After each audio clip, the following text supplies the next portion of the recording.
Hey guys, welcome to this week's podcast episode. I'm really excited about today's guest. We got Joseph Malone, and he's got a really fantastic story about just raw courage, authenticity, truth, vulnerability. He's doing a lot of great things, and I'm happy to have him on the show, showcase his work, and inspire others. So, Joe, welcome. Thanks, Christopher. Yeah, so kind of talk about your journey. It looks like you had a military background and you're doing a lot of great things and a lot of self-development, self-improvement, and we'll dive right into the conversation. Yeah, I did 13 years in the Marine Corps total, and it's kind of funny because it's like a finance podcast, and I think to myself, I still remember as clearly as yesterday when I was in boot camp, and you get like I think $1,100, twice a month. And the first paycheck that we got, we had to go right to the little store that like to buy a bunch of uniform items and basically spent 800 of the $1,100 we had gotten. And so that's a funny little financial memory for me. But I I did 13 years and got out, and I was up and down, left and right in terms of finances. And Uh, ultimately I had to make some very serious life changes in order to, one, keep myself from ending my own life, but two, to really develop some sort of financial stability so I could live in society. So it's been a very tumultuous experience, but great nonetheless. Yeah. Yeah, what's really interesting because I love this idea, like I said, I love bringing people with just really diverse backgrounds, great stories to showcase. So we'll talk about, from hardship to hope and, journey from trouble past, and now you're a successful CEO, you're founder of Southern Cross Safety Academy, inspiring others. And can you share pivotal moments and decisions that help you transform your life from its lowest point to where you are today? Yeah, probably a lot, to be honest. So growing up, I just got involved in the wrong crowd at a very early age. I was shooting up dope by 16, 17 years old. And that just happened because I was chasing girls and the girls were hanging out with these older, like creepy pedophile like guys. But you just don't think about that when you're 15 and there's some 30-year-old that wants to buy you booze. Oh, hey, by the way, they also smoke crack. And it's just, you're not really that educated on who they really are at that time. And so I ended up in that environment, ended up losing a few friends to drug overdoses before I was 18. And then I watched my best friend join the Marines, which is why I ended up going into the Marine Corps in general. And that watching him graduate boot camp was one of those moments at that time in my life. Of course, when you lose a friend at an early age, you kind of reflect on your life choices, but it almost spirals you further into that abyss. And then watching my best friend graduate Marine Corps boot camp, seeing the transformation that took place for him, I knew that I had two options. I could either go with him or I could stay behind forever and most likely not ever grow and evolve with him in life. And so, exactly 1 year to the day that he left, I left. And then, exactly 1 year to the day that he had graduated, I was graduating boot camp. And so, that would be some moments early on in my life. Unfortunately, I had a lot of interesting experiences through my time in the military, just relationships. I was in an affair with a woman for many years who was cheating on her husband, thinking that she was going to leave, never did. Hmm. And when she got pregnant by another man, not her husband, not me. Hmm. She had left her husband. She had left her husband at that time and moved in with me. So she eventually finally did, but then she got knocked up by another guy while I was going on deployment. That was another really huge moment where I started to just kind of like question, like, what am I doing relationally? Hmm. And then a few years later, when I was leaving the military, I dealt with a lot of survivor's guilt, a lot of depression. I started abusing the prescription medication that I was given. I was on 26 different medications. I had suffered some concussions, and Hmm. it, it was I had a lot of those nights where you just have the gun in your mouth and it's just a matter of pulling the trigger a little bit harder. Hmm. That really resonated with me to be like, man, why, like, how do you go from somebody who even though you've had like these experiences, you've always been a very happy, positive person, trying to always make the best out of things. And now here you are crying on a beach, homeless, dead broke, wanting to kill yourself. I just knew something wasn't right. And so I was very lucky to have those moments of clarity, and a couple of friends have some conversations with me, which allowed me to build momentum in a more positive context. Yeah. Yeah. And because so kind of like because I have a lot of guests who either have addiction or they had like basically, either, a lot of emotional trauma, and then basically they use these experiences to do what you're doing. And so kind of talking about this idea. So public violence is a huge thing. Every day you turn on the news, well, I actually stopped watching the news, but you hear Yeah. about these gun shootings and like mass shootings. And in light of your experience and training, what are some practical steps individuals and communities can take to prevent and respond to public violence, workplace violence as well? That's actually on the rise, and school shootings, all of this. Yeah. So for some context, I got kicked out of three high schools growing up. So I definitely am no stranger to the penalty systems in high schools, at least what they were back then versus what they are now. I've talked to over 60 schools trying to work with them specifically for violence prevention. None of them would work with me. I've been told that I'm a white male police officer, even though I'm not a cop. But that just gives you perspective on some of the education administrators in the nation now. I guess race matters, Uh, but the biggest, most important thing that I notice for kids and for adults, kids, it's purposelessness. For adults, it's purposelessness. mm, And there's a lot of neuroscience that goes into this. When we talk about the human neurochemical disposition, all emotions, all feelings are a concoction of hormones, endorphins, and neurochemicals within your body. So when you feel happy, that's a certain combination. When you feel sad, that's a certain combination, so forth and so forth. Everything is a neurochemical disposition, everything that you feel within your body, which therefore then influences the choices you make. And then the mm, choices that you happen to make then therefore influence the life around you. So when we find ourselves isolated from other human beings, the brain actually produces neurochemicals, neuropeptides, specifically tachykinin called TAC2. And that is directly associated with aggressiveness, agitated behavior, erraticism. And this comes when we are physically isolated from other people because we are social creatures. And the only thing that cures that development of that neuropeptide, that cures the rewiring, the negative structuring of the brain, is positive social engagement with other human beings. It's the only thing, positive social engagement with other human beings. mm, And when we teach kids that men can get pregnant, that, women can have male genitals, right there off the bat, we are confusing the hell out of our youth who are already struggling to find their purpose in life.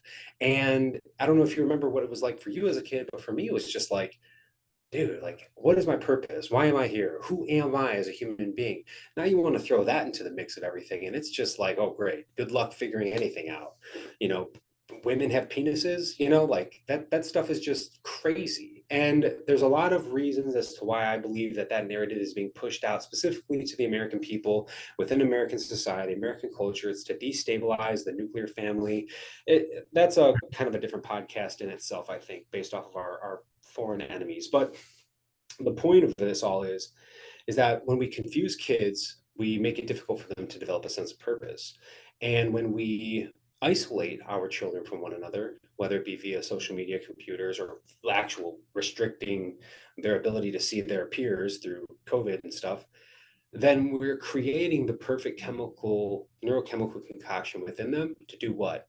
Be erratic, explode, and do something very violent and destructive. Now, this also bleeds over into the adult livelihood. When we are isolated from our fellow peers, I just did a podcast on the effects of workplace violence and how it's going remote. And by mm, that, I mean, if we continue to promote a remote work setting and we don't have integrated positive social engagement with our peers, what we're going to see is workplace violence, but it's going to look more like public shootings. it's going to look more like the person who goes to the grocery store and shoots it up, as opposed to the targeted workplace. So, how do we begin to shift the tide of erratic and violent behavior within society?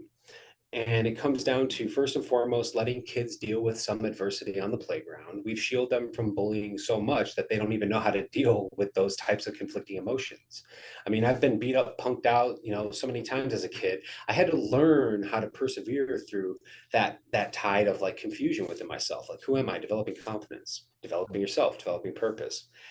And we also need to encourage, especially in the workplace, positive social interaction and engagement through leadership training, team building exercises, communication exercises. And if we could begin to bring our children together and allow them to just be kids and not have to confuse them and allow them to deal with some level of adversity. I don't like bullying. I've dedicated my life to stopping bullies, literally. Like, that's what I do. But I do believe that adversity breeds strength, and we need to give kids the ability to think for themselves and to behave in their own manner according, and to fail and to succeed.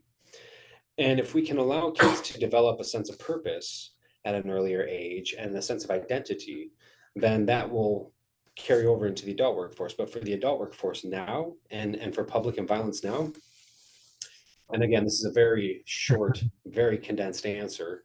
We need to really focus on making the workplace as fun as it can be and having a culture that promotes positive social engagement with one another and leadership and team building, and really works on developing the strengths and weaknesses of one another.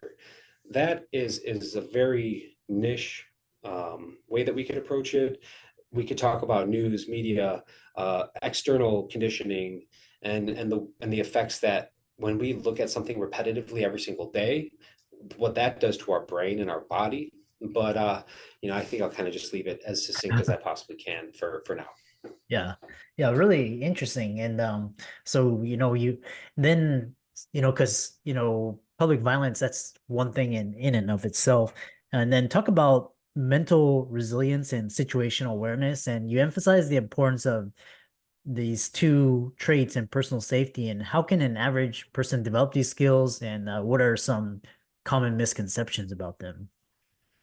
Yeah, mental resiliency. I think the biggest misconception about mental resiliency, especially in our modern society, is that people equate mental resiliency to one's ability to block out things that they just don't want to deal with. They call it being triggered. Well, that triggers me. So I don't, that shouldn't be around me at all. When actually it's the opposite. Like that's such a baby response. When you look at the majority of the world that is not as well constructed as the United States is, they don't have the luxury of crying about every single little thing that upsets them. They're literally dealing with genocide all over the place, like high crime rates, organized crime. I mean, it's, survival. Just even getting food and clean water is literally their daily task. So if you call somebody a loser, like, they've got way more important things to worry about.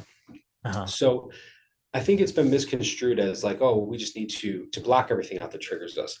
How do we develop mental resiliency? The best way to do it is it starts with your own self-talk. The way that our brain forms habits, habitual behavior, is because it wants to conserve energy. Keep us safe from harm, conserve energy. Two priorities of the brain: the primitive part of the brain, the non-conscious part of your brain. So, in an effort to conserve energy, the brain, when it consciously thinks about things, burns more calories than any other organ in the body, like it's a caloric burning machine. So, what does it do? It programs information into the subconscious mind, the habitual behaviors that we have. A lot of people liken this to, they drive to and from work every day. They have that day, they're a little bit jaded, and then all of a sudden they're leaving work and they're like, bam, they're at home, they spaced out. They're like, how did I even get here? Well, it's because you've done it so many times over and over again that your subconscious was able to take over, put you on autopilot. You hit the blinker, you made safe turns, but consciously you didn't have to think about it at all. The same process happens for our self-talk, which creates our own internal belief system. So if you're dealing with adversity every single day of your life, you're like, oh, this is insane. Oh, this is bullshit. Oh, this is driving me crazy. And you're just breaking down maniacally inside of your own head, then what you're doing is you're creating the habitual thought process of somebody who's maniacal. Now, if you want to change that, you need to consciously intervene against it and begin to implement systems and techniques that I frankly have done many times in my life, which have carried me to the point where I'm at now. And I've helped other people do this as well. And the best way to do that, to consciously intervene against those negative thought patterns, isn't in the moment. It's before that. It's when you start your day with intention. So Mm, for me, I get up every morning at like about like 2:45 to 3:15, somewhere in between that window. I have an mm, alarm that has like a window, so it like wakes me up when I'm not in REM sleep, hopefully. yeah. But you got to start it off with intention. Get yourself up early. I always recommend at least 4:55 before 5 a.m. Then you drink a tall glass of water. My clients look at me like I'm nuts when I tell them to drink a tall glass of water for the first week. That's your only task.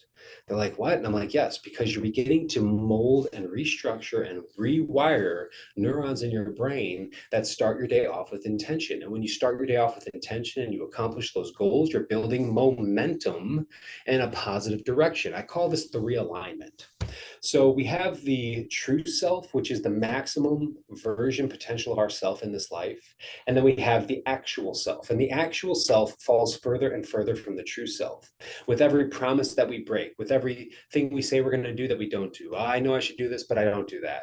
When every piece of garbage food that you eat, with every bad negative thought that you have, dishonest thought that you have, every lie that you tell, it's all starting to edge the actual self further from the true self. And the area in between, the dissonance in between, is where angst is. Angst is the all-encompassing term for depression, anxiety, anger, frustration. And so when we start our day off with intention and we start accomplishing those wins, we begin what I call the realignment process. And we're starting to realign our actual self towards the true self. And we're lessening the space in between. And as we lessen that space in between, we begin to feel better about ourselves. We hold more confidence within ourselves because we believe in ourselves more. And so as we begin to build that momentum, we're starting to develop mental resiliency. Because remember, the body wants to conserve energy. It doesn't want to do anything. That's why laying around is so easy for most people. So when you have to consciously start your day off with intention, consciously accomplish the tasks and goals that you've set forth. And then the third, like the biggest one in terms of intention, is physical exercise. You have to put yourself through physical hardship, because that right there is the most difficult thing anyone can do. You're going against all the survival mechanisms in your brain to conserve energy. You're burning energy. You're hurting yourself. You're getting sore. You're getting the joints moving. But also, ironically, at the same time, you're creating the neurochemical disposition in your body as one of positivity and love and openness. Mm, Like, it's so crazy how this works, where we're so depressed and fuddled and we just keep cycling downwards. But the moment we start to move with intention, the moment we start to consciously intervene against those negative thought patterns, those negative thought dispositions, we actually create the neurochemical disposition in our body associated with happiness, love, kindness, which is the exact opposite of anger, frustration, violence. And you can't have, they're mutually exclusive. You can't have both in the body at the same time. And so as we begin to persistently and consistently maintain that daily discipline, we're intervening against that negative thought process. And mm. that right there, my friend, is the process of building true mental, emotional, and physical resiliency, because they all come together. You really can't do one without the others. Yeah. Yeah, I love that. Especially because like putting your body through like sprints, just like, putting it through physical hell, it kind of makes it more resilient and stronger. If you're running a business or managing a team, you could think you can think clearer, you're sharper, you're gonna pay attention to your diet, all these things that you were talking about, you're feeling, and which creates your habits and your behaviors and ultimately your ultimate outcome.